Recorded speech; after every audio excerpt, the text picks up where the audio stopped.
জাতীয় বিশ্ববিদ্যালয়ের অধীনে দেখো কি বলছে আজকে, যে একদম গুড নিউজ, যেটা হচ্ছে গুড নিউজ বলবো না ব্যাড নিউজ বলবো, যেটা আসলে সবার জন্যই আসলে প্রযোজ্য, যে সবার জন্য এই নোটিশটা। সেটা হচ্ছে কি দেখো, সেটা বলছে ইন কোর্সে পরীক্ষা গ্রহণ এবং ক্লাসে উপস্থিতি মূল্যায়ন সংক্রান্ত নির্দেশিকা, যেটা হচ্ছে গতকালকে প্রকাশিত হয়েছে।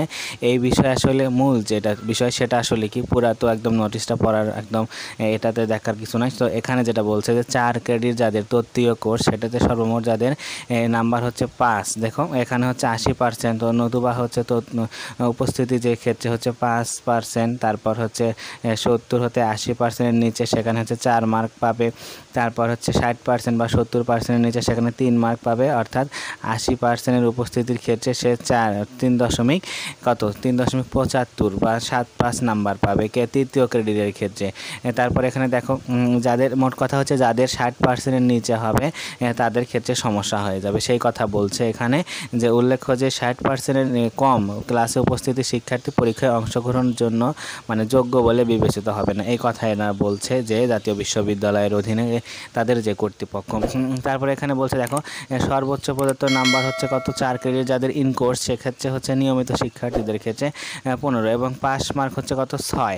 আর এখানে তৃতীয় ক্রেডিট মানে যাদের ডিগ্রি তাদের ক্ষেত্রে হচ্ছে যে 4.5, এবং তারপর হচ্ছে যাদের তৃতীয় ক্রেডিট তাদের হচ্ছে 3। সেক্ষেত্রে বলি যে যাদের হচ্ছে ইন কোর্স তাদের কমপক্ষে 6 পেতে হবে, 6 অনার্সে 6 পেতে হবে এবং 6 পেয়ে পাস করতে হবে।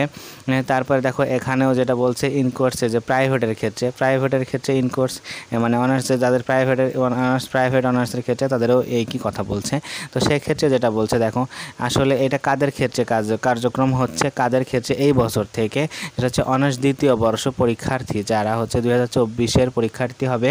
তারপর অনার্স ডিগ্রি পাস ও সার্টিফিকেট কোর্সে তাদের প্রথম বর্ষ পরীক্ষার্থী তাদের ক্ষেত্রে, এবং মাস্টার্স শেষ বর্ষ পরীক্ষার্থী 2023-এর ক্ষেত্রে, এবং প্রিলিমিনারি টু মাস্টার্স যাদের 23-এর পরীক্ষার্থী তাদের ক্ষেত্রে থেকে এই কার্যক্রমটা শুরু করবে ন্যাশনাল ইউনিভার্সিটি। তো এর পরবর্তীতে যাদের হচ্ছে অনার্স পরীক্ষার্থী মানে থার্ড ইয়ারের পরীক্ষা শেষ হয়ে ফাইনাল ইয়ারে উঠতেছে তাদের জন্য এইটাই হচ্ছে এরকমই থাকতে পারে যত সম্ভব। তারপর হচ্ছে সেকেন্ড ইয়ার থেকে ফার্স্ট ইয়ার যাদের আছে অনার্স তাদের ক্ষেত্রেও একই কথা। তো সেক্ষেত্রে যেটা বলি সেটা হচ্ছে যে দেখো অবশ্যই হচ্ছে ক্লাসে থাকতে হবে। এর পরবর্তীতে আসলে কী নোটিশ আসছে সেই বিষয়ে জানতে পাবে, অবশ্যই সাথে থাকো, সাবস্ক্রাইব করে পাশে থাকা বেল আইকনটি ক্লিক করে রাখবে।